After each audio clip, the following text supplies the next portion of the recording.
നാരായണം നമസ്കൃത്യ നരം ചൈവ നരോത്തമം ദേവീം സരസ്വതീം വ്യാസം തതോ ജയമുദീരയേ. അർത്ഥശാസ്ത്രമിദം പുണ്യം ധർമ്മശാസ്ത്രമിദം പരം മോക്ഷശാസ്ത്രമിദം പ്രോക്തം വ്യാസേനാമിതബുദ്ധിനാ.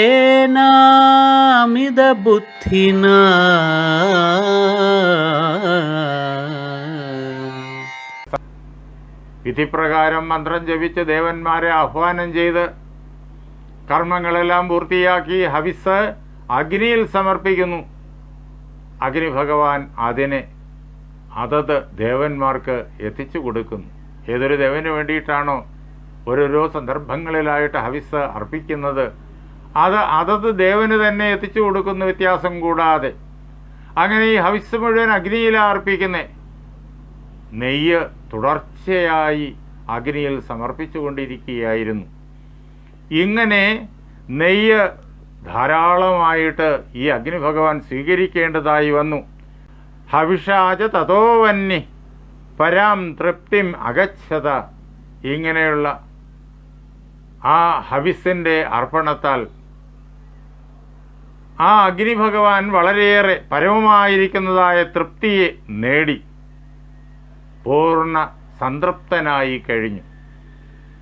പൂർണ്ണ തൃപ്തി കൈവന്നു കഴിഞ്ഞപ്പോഴേക്കും അദ്ദേഹത്തിന് വേറൊരു ബുദ്ധിമുട്ടുണ്ടായി. ഇനി ഹവിസൊന്നും സ്വീകരിക്കാനാവില്ല എന്നുള്ളതായ അവസ്ഥ. നജൈച്ഛത് പുനരാദാതും ഹവിരന്യസ്യ കസ്യചിത്. ഇനി വേറെ ആരെങ്കിലും യജ്ഞകർമ്മങ്ങൾ ചെയ്യുവാൻ തുടങ്ങിയിട്ട് ഹവിസ് ഇങ്ങനെ അഗ്നി ഭഗവാനിൽ സമർപ്പിക്കാൻ തുടങ്ങിയാൽ അത് ഏറ്റെടുക്കുവാനുള്ളതായ ശക്തി അഗ്നി ഭഗവാന് തൽക്കാലം നഷ്ടപ്പെട്ടു പോയിരിക്കുന്നു. അത്രയേറെ ജോലിയാണ് അദ്ദേഹത്തിന് ഇവിടെ ചെയ്യേണ്ടി വന്നത്. അദ്ദേഹത്തിൻ്റെ ഈ ഹവിസിനെ സ്വീകരിച്ചിട്ട് അതിൻ്റെ സൂക്ഷ്മാംശം ദേവന്മാർക്ക് എത്തിച്ചു കൊടുക്കുവാനുള്ളതായ ആ കഴിവ് അത് ലോപിച്ചു പോയിരിക്കുന്നു. പാണ്ഡുവർണോ വിവർണശ്ച ന യഥാവത് പ്രകാശതേ. അതുകൊണ്ട് അഗ്നിക്ക് ഇപ്പോൾ യഥായോഗ്യം പ്രകാശിക്കാൻ കഴിയാത്ത അവസ്ഥ വന്നു ചേർന്നിരിക്കുന്നു. അഗ്നി ക്ഷീണിതനായി പോയിരിക്കുന്നു. അഗ്നിയുടെ നിറം പോലും മാറിപ്പോയി, ആകെ വിളറിപ്പോയിരിക്കുന്നു, വിവർണമായി പോയിരിക്കുന്നു. ഉദിച്ചുയരുന്ന സൂര്യൻ്റെ വർണ്ണമാണല്ലോ അഗ്നിക്ക്. ആ വർണ്ണം നഷ്ടപ്പെട്ടു പോയിരിക്കുന്നു. എന്തുകൊണ്ട്? അദ്ദേഹത്തിനെ ബാധിച്ചിരിക്കുന്ന അജീർണം എന്നുള്ളതായ ഈ അവസ്ഥയ്ക്ക് ഇനി ഭക്ഷണം കഴിക്കാൻ നിവൃത്തിയില്ല എന്നുള്ളതായ ഈ അവസ്ഥ കാരണം. അങ്ങനെ അഗ്നി ഭഗവാൻ തിരിച്ചറിഞ്ഞു അത് തനിക്ക് വന്നു ചേർന്നിരിക്കുന്നതായ ഈ വിഷമസന്ധി. അതറിഞ്ഞിട്ട് താൻ തേജോഹീനനായി കരുത്തില്ലാത്തവനായി തീർന്നിരിക്കുന്നു എന്ന് അറിഞ്ഞിട്ട് ആ ഹുതാശനൻ അഗ്നിക്ക് അങ്ങനെ പേര് വരുന്നതിന് പ്രത്യേക കാരണമുണ്ട്. ആര് എന്തൊക്കെ ദേവന്മാർക്ക് നൽകാൻ വേണ്ടിയിട്ട് അഗ്നി ഭഗവാനിൽ സമർപ്പിച്ചു കഴിഞ്ഞാലും അദ്ദേഹം അത് സ്വീകരിക്കും. എന്തെല്ലാം പദാർത്ഥങ്ങൾ ആരെല്ലാം അഗ്നിയിൽ സമർപ്പിച്ചാലും അതെല്ലാം അഗ്നി സ്വീകരിക്കും, അതിനെയെല്ലാം ദഹിപ്പിക്കും. എന്നിട്ട് അതിൻ്റെ സ്ഥൂലാംശത്തെയും സൂക്ഷ്മാംശത്തെയും പൂർണ്ണമായും വേർതിരിക്കും. അത് അഗ്നിയുടെ സ്വഭാവമാണ്. അതുകൊണ്ടാണ് ഹുതാശനൻ, അർപ്പിക്കപ്പെട്ട പദാർത്ഥങ്ങളെയെല്ലാം ഭക്ഷിക്കുന്നവൻ. അങ്ങനെ ഹുതാശനായ അഗ്നിക്ക് ഇപ്പോൾ ഒന്നും കഴിക്കാൻ പറ്റാത്ത അവസ്ഥ. എന്തുകൊണ്ട്? തേജോഹീനം, താൻ കരുത്ത് നഷ്ടപ്പെട്ടവനാണ് എന്ന് അദ്ദേഹം ലക്ഷയിത്വ അറിഞ്ഞിട്ട് കണ്ടിട്ട് മനസ്സിലാക്കിയിട്ട് എന്ത് ചെയ്തു? ഇതിനൊരു പരിഹാരം വേണമല്ലോ. തന്നിൽ ഏൽപ്പിക്കപ്പെട്ടിരിക്കുന്നതായ ചുമതല താൻ ഭംഗിയായി നിർവഹിക്കണമല്ലോ. തന്നെ കാത്ത് അനേകം ആളുകൾ തൻ്റെ സഹായത്തിനു വേണ്ടി തന്നെ ആഹ്വാനം ചെയ്തുകൊണ്ടിരിക്കുന്നു. അങ്ങനെ വരുമ്പോഴേക്കും അവരെയൊന്നും കൈവിടാൻ പറ്റില്ല. ഇപ്പോൾ തനിക്ക് ഒന്നിനും സാധിക്കാത്ത അവസ്ഥയുമായി. അതിന് പരിഹാരം കാണണം. ജഗാമ സദനം പുണ്യം ബ്രഹ്മണോ ലോകപൂജിതം. ഈ ലോകത്തിൽ എല്ലാവരും ആരാധിക്കുന്ന ബ്രഹ്മാവിൻ്റെ, ലോകപിതാമഹൻ്റെ അദ്ദേഹത്തിൻ്റെ ലോകത്തിലേക്ക് പോയി, സത്യലോകത്തിലേക്ക് പോയി. ഈ രീതിയിലുള്ളതായ ബുദ്ധിമുട്ടുകൾ വന്നു കഴിഞ്ഞാൽ അതിന് പരിഹാരാർത്ഥം ആരെയാ സമീപിക്കേണ്ടത്? ബ്രഹ്മാവിനെ തന്നെയാണ്. അദ്ദേഹത്തിൻ്റെ സമീപത്തേക്ക് ചെന്നു. ഈ ലോകത്തിലുള്ള എല്ലാ വ്യക്തികളും, അത് ഈ ഭൂമിയിലുള്ള ജീവരാശികളായാലും ശരി, മനുഷ്യരുൾപ്പെടെയുള്ള ജീവന്മാരായാലും ശരി, അതേപോലെ ഭൂമിക്ക് മുകളിലുള്ളതായ ലോകങ്ങളിലും ഭൂമിക്ക് താഴെയുള്ളതായ ലോകങ്ങളിലും വസിക്കുന്ന ജീവരാശികളായാലും ശരി, എല്ലാവരും ബ്രഹ്മാവിൻ്റെ സന്താനങ്ങളാണ്. അവരുടെ ദുഃഖങ്ങളെല്ലാം പരിഹരിക്കുവാൻ അവർക്കുള്ള ആശ്രയം ബ്രഹ്മാവാണ്. അതറിയുന്ന അഗ്നി പിതാമഹൻ്റെ മുന്നിലേക്ക് ചെന്നു ചേർന്നു. എന്നിട്ട് തനിക്ക് വന്നു ചേർന്നിരിക്കുന്നതായ വിഷമസന്ധിയെ അദ്ദേഹത്തെ അറിയിച്ചു. അപ്പോഴേക്കും അഗ്നി വളരെ ദുഃഖിതനാണ്, ക്ഷീണിതനാണ് എന്ന് മനസ്സിലാക്കിയ ബ്രഹ്മാവ് ആദ്യം അഗ്നിയെ സമാധാനിപ്പിക്കുകയാണ്. ഉപയുക്തം മഹാഭാഗ തേനത്വം ഗ്ലാനിരാവിശത് തേജസാ വിപ്രഹീണത്വാത് സഹസാ ഹവ്യവാഹന മാഗമസ്ത്വം യഥാവന്നെ പ്രകൃതിസ്ഥോ ഭവിഷ്യസി. അല്ലയോ അഗ്നി, അങ്ങ് പറഞ്ഞത് ശരി തന്നെയാണ്. ആ പ്രകാരത്തിൽ 12 വർഷക്കാലം തുടർച്ചയായിട്ട് നെയ് ഭക്ഷിക്കേണ്ടി വന്നതുകൊണ്ട് സംഭവിച്ചതാണിത്. അത് ഒരിക്കലും അങ്ങയ്ക്ക് വിപത്തിനായി തീരില്ല. ഇപ്പോൾ ക്ഷീണമുണ്ട്, ശരി തന്നെയാണ്. അതോർത്തിട്ട് അങ്ങ് ഒരിക്കലും വിഷമിക്കുക പാടില്ല. മനസ്സ് ഒരിക്കലും നിരാശയിലേക്ക് വഴുതി വീഴുകയും പാടില്ല. പിന്നെയോ കരുത്തോടു കൂടിയിട്ട് നിൽക്കുക. ഈ പ്രശ്നത്തിന് പരിഹാരമുണ്ടാകും. അങ്ങ് പഴയതുപോലെ തന്നെ പ്രകൃതിസ്ഥോ ഭവിഷ്യസി, പഴയതുപോലെ തന്നെ സ്വന്തം കരുത്തോടുകൂടിയവനായിത്തീരും, സ്വന്തം സ്വഭാവത്തോട് ശേഷിയോടുകൂടിയവനായിത്തീരും. ഇപ്പോൾ അങ്ങക്ക് സംഭവിച്ചിരിക്കുന്നതായി ഈ അരുചിയുണ്ടല്ലോ, അതിനെ ഞാൻ ദൂരീകരിക്കാം. അരുചിം നാശയിഷ്യേഹം. ഈ വന്നു ചേർന്നിരിക്കുന്നതായ ഈ ഭക്ഷണം കഴിക്കാൻ സാധിക്കാത്ത അവസ്ഥ, അതിനെ ഞാൻ ദൂരീകരിക്കാം. പക്ഷെ അതിൻ്റേതായൊരു സമയമുണ്ട്. ആ സമയം വരെ അല്പമൊന്ന് കാത്തിരിക്കേണ്ടി വരും. അങ്ങ് അതുകൊണ്ട് സമാധാനമായിട്ട് പോയിക്കൊള്ളുക എന്ന് അദ്ദേഹത്തോട്, അഗ്നിഭഗവാനോട് ബ്രഹ്മാവ് പറഞ്ഞു. അങ്ങനെ അഗ്നിഭഗവാൻ തൻ്റെ മണ്ഡലത്തിലേക്ക് മടങ്ങിപ്പോയി. അങ്ങനെ ഇരിക്കുമ്പോഴേക്കും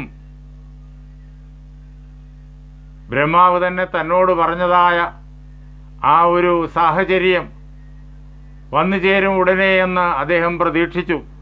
ബ്രഹ്മാവ് പറഞ്ഞത് ഖാണ്ഡവനം മുഴുവൻ ഭക്ഷിക്കാനാണ് പ്രതിവിധിയായിട്ട്. ആലയം ദേവശത്രുണാം സുഘോരം ഖാണ്ഡവം വനം. അല്ലയോ അഗ്നി, ദേവന്മാരുടെ ശത്രുക്കൾ വസിക്കുന്ന ഘോരമായ ഖാണ്ഡവനമുണ്ടല്ലോ, ആ ഖാണ്ഡവനത്തെ അങ്ങയ്ക്ക് നന്നായി അറിയാം. പണ്ട് പുരാ ദേവനിയോഗേന യത്വയാ ഭസ്മസാത്കൃതം. പണ്ട് ദേവന്മാർ അങ്ങയോട് ആവശ്യപ്പെട്ടു ആ ഖാണ്ഡവനത്തെ ദഹിപ്പിക്കണം എന്ന്. എന്താ, അവിടെ ദേവശത്രുക്കൾ കൂട്ടം കൂട്ടമായി വസിക്കുന്നു. അവിടെ ഇരുന്നു കൊണ്ട് ദേവന്മാർക്കെതിരെ അവർ കുതന്ത്രങ്ങൾ മെനഞ്ഞ് പ്രയോഗിക്കുന്നു. ലോകത്തിലുള്ള സമസ്ത ജീവരാശിയെയും അവർ ഉപദ്രവിക്കുന്നു. അതുകൊണ്ട് ആ ദേവശത്രുക്കളെ മുഴുവൻ, അസുരീഭാവങ്ങളെ മുഴുവൻ നഷ്ടമാക്കുന്നതിന് വേണ്ടിയിട്ട് ഖാണ്ഡവനം ദഹിപ്പിക്കണമെന്ന് പണ്ട് ദേവന്മാരങ്ങയോട് ആവശ്യപ്പെട്ടിട്ടുണ്ടായിരുന്നു. അന്ന് ആ ആവശ്യം അങ്ങ് നിറവേറ്റുകയും ചെയ്തു. ഖാണ്ഡവനത്തെ അങ്ങ് പണ്ട് ദഹിപ്പിക്കുകയും ചെയ്തു. ആ ഖാണ്ഡവനത്തെ ഓർക്കുന്നുണ്ടല്ലോ. ആ ഖാണ്ഡവനം ഇപ്പോൾ ഇതാ വീണ്ടും പഴയതുപോലെ ഭയങ്കരമായ വനപ്രദേശമായി മാറിക്കഴിഞ്ഞിരിക്കുന്നു. തത്ര സർവാണി സത്വാനി നിവസന്തി വിഭാവസോ. അവിടെ ഈ ലോകത്തിൽ ഉള്ള ദുഷ്ട ജീവരാശികളെല്ലാം വന്നു കൂടിയിട്ടുണ്ട്. ആസുരി പ്രകൃതികളായിട്ടുള്ളവരെല്ലാം വന്നു കൂടിയിട്ടുണ്ട്. രാക്ഷസന്മാരുണ്ട്, അസുരന്മാരുണ്ട്, അതേപോലെ തന്നെ ദുഷ്ടങ്ങളായ സത്വങ്ങളുണ്ട്, മൃഗങ്ങളുണ്ട്, ദുഷ്ടപക്ഷികളുണ്ട്. അവരെല്ലാം അവരുടെ ആവാസ കേന്ദ്രമായിട്ട്, സുരക്ഷിത കേന്ദ്രമായിട്ട് വീണ്ടും അതിനെ കണ്ടിരിക്കുന്നു. അങ്ങനെ അവർ അവിടെ വസിക്കുന്നു. അതുകൊണ്ട് നീ അവിടെ പോകണം. അവിടെ ചെന്നിട്ട് നീ ആ ഗാണ്ഡവവനത്തെ മുഴുവൻ ഭക്ഷിക്കണം. തേഷാന്ത്വം മേധസാതൃപ്ത പ്രകൃതിസ്ഥോ ഭവിഷ്യസി. ആ ഗാണ്ഡവവനം മുഴുവൻ നീ ഭക്ഷിക്കണം. അവിടെയുള്ള ആ കാടുകളെയും ആ കാട്ടിലുള്ള ദുഷ്ട മൃഗങ്ങളെയും രാക്ഷസാദികളെയും മുഴുവൻ നീ ഭക്ഷിക്കണം. അവരുടെ മേധസ് കൊണ്ട് നീ തൃപ്തനായി തീരുമ്പോഴേക്കും നിന്റെ ഈ ദോഷം, നിന്നെ ബാധിച്ചിരിക്കുന്ന ഈ ദഹനക്കുറവ്, അരുചി, അത് പൂർണ്ണമായും നീങ്ങും.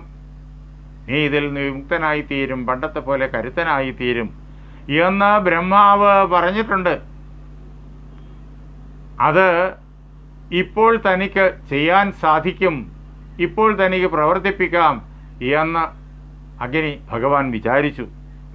എന്നിട്ട് ബ്രഹ്മാവിൻ്റെ തന്നെ വാക്കനുസരിച്ചിട്ട് ഗച്ഛശീഘ്രം പ്രദഗ്ധം ത്വം തതോ മോക്ഷ്യസി കിൽബിഷാത്. നീ ഉടനെ തന്നെ പോവാ, ഭൂമിയിലേക്ക്, ആ ഗാണ്ഡവവനത്തിലേക്ക് പോവുക. എന്നിട്ട് ആ ഗാണ്ഡവവനത്തെ ദഹിപ്പിക്കുക.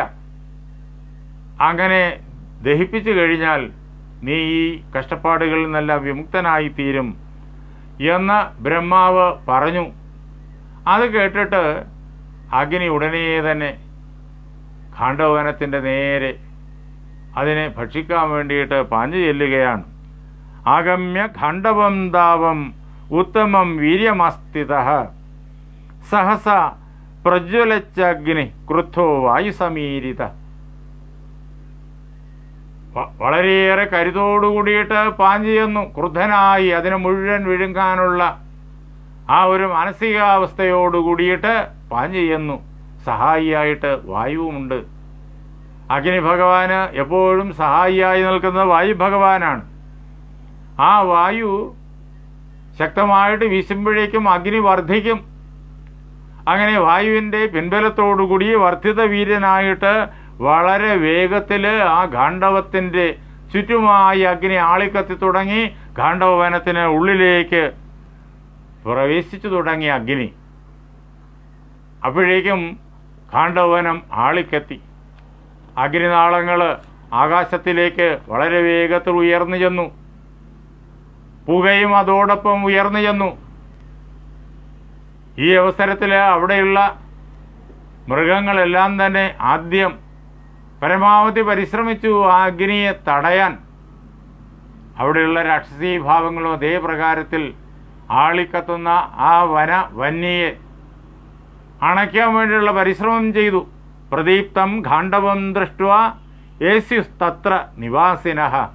ആ ഗാണ്ഡവത്തിൽ ആരൊക്കെയാണോ വസിക്കുന്നത്, പല വിഭാഗത്തിലുള്ളതായ ദുഷ്ടജന്തുക്കളും അസുരന്മാരും ഒക്കെ ഉണ്ടല്ലോ, അവരെല്ലാവരും ഗാണ്ഡവം ഇങ്ങനെ എമ്പാട് നിന്നും ആളിക്കത്തുകയാണ്. അത് കണ്ടിട്ട് പരമം യത്നമാതിഷ്ഠൻ പാവകസ്യ പ്രശാന്തയെ, ആ അഗ്നിയെ അണയ്ക്കുന്നതിന് വേണ്ടിയിട്ട് അവരുടെയെല്ലാം ശക്തി പരമാവധി ഉപയോഗിച്ചുകൊണ്ട് കൂട്ടായ്മയോടുകൂടി പരിശ്രമിച്ചു. എല്ലാ ജന്തുക്കളും പരിശ്രമിക്കുകയാണ്. കരൈസ്തു കരിണശീഘ്രം ജലമാദായ സത്വരാഹ. ഓരോരോ പ്രകാരത്തിലുള്ള ജീവജന്തുക്കളും ഏതെല്ലാം പ്രകാരത്തിൽ തീ അണയ്ക്കാൻ ശ്രമിക്കുന്നു എന്ന് തുടർന്ന് വ്യാസൻ നമ്മെ കേൾപ്പിക്കുന്നു. ആനകൾ ആയിരക്കണക്കിനുണ്ട് ആ വിപുലമായ കാനനത്തിനുള്ളിൽ. ആ ആനകൾ തുമ്പിക്കൈയിൽ വെള്ളം കോരിക്കൊണ്ടുവന്നിട്ട് ആ തീയുടെ പുറത്തേക്ക് ചീറ്റുകയാണ് വളരെ വേഗത്തിൽ ആ തീ അണയാൻ വേണ്ടി. ഇങ്ങനെ എല്ലാ മൃഗങ്ങളും പരിശ്രമിക്കുന്നു. ഈ വൃത്താന്തം ഉടനെ അങ്ങ് ദേവലോകത്തെത്തി. ദേവന്മാർ ഉടനെ തന്നെ ഇന്ദ്രനെ അറിയിച്ചു. അങ്ങ് വളരെ ശ്രദ്ധയോടുകൂടിയിട്ട് സംരക്ഷിച്ചു പോരുന്ന ആ ഗാണ്ഡവവനത്തെ അഗ്നി ഇതാ ദഹിപ്പിക്കുന്നു. ഇന്ദ്രൻ്റെ കൂട്ടുകാരനായ തക്ഷകൻ ഈ ഗാണ്ഡവവനത്തിലാണ് പാർക്കുന്നത് സകുടുംബം. ഗാണ്ഡവവനം കത്തിക്കഴിഞ്ഞാൽ തക്ഷകനും അതിൽപ്പെട്ടു പോകും. ഗാണ്ഡവവനത്തെ വളഞ്ഞാണ് തീ ആളിക്കത്തി തുടങ്ങിയിരിക്കുന്നത്. അതുകൊണ്ട് ഒരു ജന്തുവിനും അവിടെ നിന്ന് രക്ഷപ്പെടാനാവില്ല. തക്ഷകനും പെട്ടുപോകും. ഇന്ദ്രൻ ഇതറിഞ്ഞു. അതറിയേണ്ട താമസം ഇന്ദ്രൻ അവിടെ നിന്ന് പുറപ്പെട്ടു. മഴയുടെ അധിപതിയാണ് അദ്ദേഹം മേഘമാലകളുമായിട്ട് അവിടെ നിന്ന് പുറപ്പെട്ട് ഗാണ്ഡവവനത്തിന് മുകളിലെത്തി അതിശക്തമായ മഴ ചൊരിഞ്ഞു. ആ മഴയിലും അതേപോലെ തന്നെ ഇടിമിന്നലിലും ഒക്കെ പെട്ട് ആ അഗ്നി മുഴുവൻ അണഞ്ഞുപോയി. ഗാണ്ഡവവനത്തെ ദഹിപ്പിക്കാനുള്ളതായ അഗ്നിദേവന്റെ പരിശ്രമം വൃഥാവിലായി. അഗ്നി ദുഃഖിതനായി.